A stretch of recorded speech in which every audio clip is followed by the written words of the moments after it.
Hallelujah. प्रेमी परमेश्वर पिता जो दया में धनी है, जैसे कि मैंने वचन डाल दिया है फोटो में, इफिसियों 2:4 में है।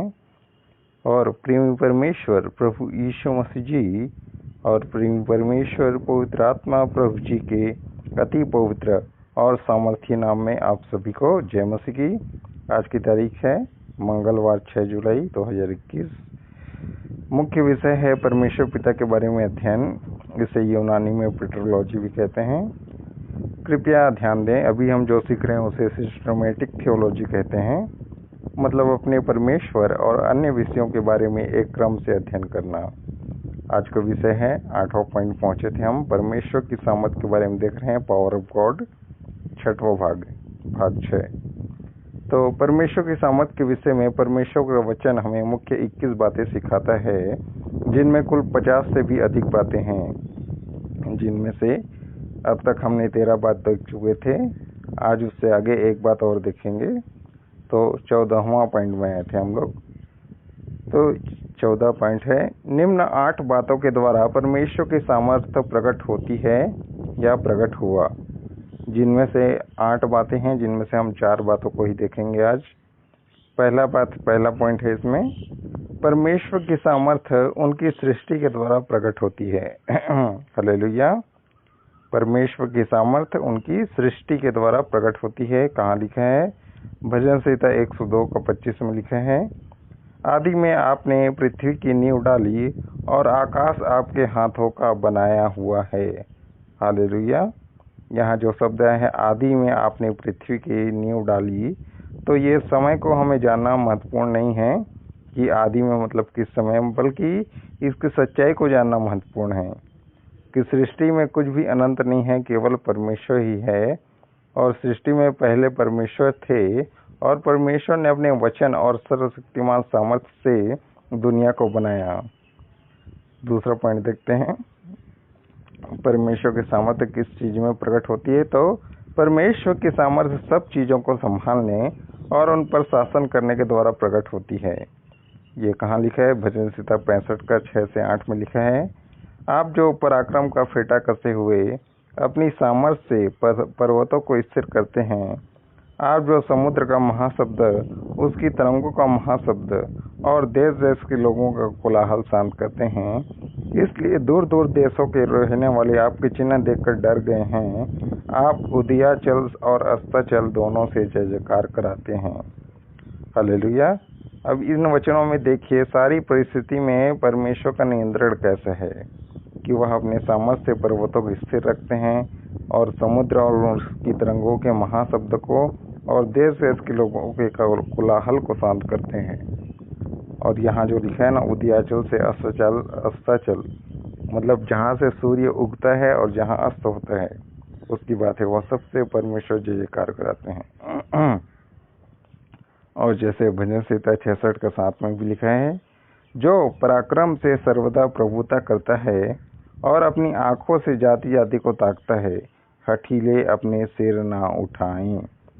तो परमेश्वर ने मूसा, जहाँ लिखा है ना, पराक्रम से सर्वदा प्रभुता करता है, मतलब परमेश्वर ने मूसा और यहोशू के दिनों में शासन किया, प्रभुता किया, राज्य किया, और वह अब भी शासन करता है, जैसा कि भजन संहिता 47:2 में लिखा है। और वह हमेशा के लिए राज्य करेगा, शासन करेगा, प्रभुता करेगा, क्योंकि वह जानता है कि उसके उद्देश्यों को पूरा करने के लिए क्या हो रहा है और सभी घटनाओं को कैसे नियंत्रित किया जाए। जैसे कि यूसुफ के जीवन के विषय में हुआ था, उत्पत्ति 50:20 पढ़ने ना आप लोग। और हठीले अपने सिर ना उठाएं का मतलब है, जो लोग पाप करते हैं, बात नहीं मानते हैं, हट करते हैं, तो उनके सभी पाप जो लोग करते हैं, वो ब्रह्मांड के शक्तिशाली शासक परमेश्वर के खिलाफ विद्रोह है। तो क्या विद्रोही व्यर्थ कल्पना करते हैं कि उस परमेश्वर उन्हें नीचे नहीं ला सकते हैं? हालेलुया, जो अपने सिर को उठाते हैं। तीसरा पॉइंट है, परमेश्वर के सामर्थ्य प्रभु यीशु मसीह द्वारा किए गए आश्चर्य कर्मों के द्वारा प्रकट होती है। लूका 11:20 में लिखा है, यदि मैं परमेश्वर की सामर्थ्य से दुष्ट आत्माओं को निकालता हूँ, तो परमेश्वर का राज्य तुम्हारे पास आ पहुँचा है। लोग दोष लगा रहे थे प्रभु यीशु मसीह पर कि वह शैतान के सरदार की सहायता से दुष्ट आत्मा को निकालता है। लेकिन यहाँ प्रभु यीशु मसीह साफ बताते हैं, यदि मैं परमेश्वर की सामर्थ्य से दुष्ट आत्मा को निकालता हूँ तो परमेश्वर का राज्य तुम्हारे पास आ पहुँचा है। यहाँ जो परमेश्वर का राज्य आ गया है, इसका मतलब ये है क्योंकि स्वर्ग का राजा प्रभु यीशु मसीह खुद आ चुके थे, और इसका एक सबूत यह था कि प्रभु यीशु का उन दुष्ट आत्माओं पर अधिकार। हालेलुया। चौथी बात देखते हैं, परमेश्वर की सामर्थ्य प्रभु यीशु मसीह के जी उठने के द्वारा प्रकट होती है। ये कहाँ लिखा है? 2 कुरिन्थियों 13:3-4 में लिखा है, तुम तो इस बात का प्रमाण चाहते हो कि मसीह मुझ में बोलता है, जो तुम्हारे लिए निर्बल नहीं परंतु तुम में सामर्थी है। वह निर्बलता के कारण क्रूस पर चढ़ाया तो गया, तो भी परमेश्वर की सामर्थ्य से जीवित है।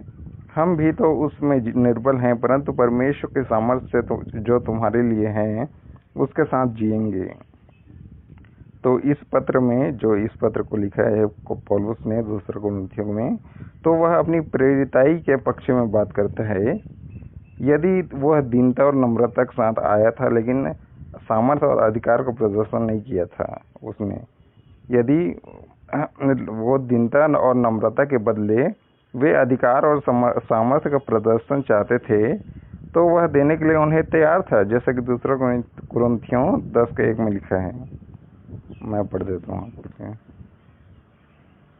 2 कुरिन्थियों 10:1 में लिखा है, मैं वही पौलुस हूँ, पौलुस जो तुम्हारे सामने दीन हूँ, परंतु पीठ पीछे तुम्हारी ओर साहस करता हूँ, तुमको मसीह की नम्रता और कोमलता के कारण समझाता हूँ। अब अगर हम देखते हैं आगे और इस पत्री में, तो पौलुस की निर्बलता को देखकर उनको चोट लगी कि अगर ये, तो देखिए मैं पढ़ता हूँ 2 कुरिन्थियों 10:10 में लिखे हैं, क्योंकि कहते हैं कि उसकी पत्रियाँ तो गंभीर और प्रभावशाली हैं, परंतु जब देखते हैं तो वह देह का निर्बल और वक्तव्य में हल्का जान पड़ता है। कौन? पौलुस देह का निर्बल जान पड़ता था। तो लोग क्या समझते थे? इसलिए वो समझते थे जिसका प्रचार पौलुस कर रहे हैं उसे भी वो कमजोर दिखते थे, निर्बल दिखते थे, क्योंकि लिखा है ना, निर्बलता के कारण वह क्रूस पर चढ़ाया तो गया, लिखा है ना प्रभु यीशु मसीह के बारे में, है ना। तो इसलिए प्रभु यीशु मसीह भी उन्हें कमजोर दिखते थे, क्योंकि वह निर्बलता की अवस्था में क्रूस पर चढ़ाए गए थे। लेकिन वह इस बात को भूल गए थे, जिसे पौलुस बताता है आगे, परंतु प्रभु यीशु मसीह उनके बीच में जी उठने की सामर्थ्य के द्वारा जीवित था। हालेलुया। और जैसा कुलुस्सियों 2:12 में लिखा है, उसी के साथ बपतिस्मा में गाड़े गए और उसी में परमेश्वर की शक्ति पर विश्वास करके परमेश्वर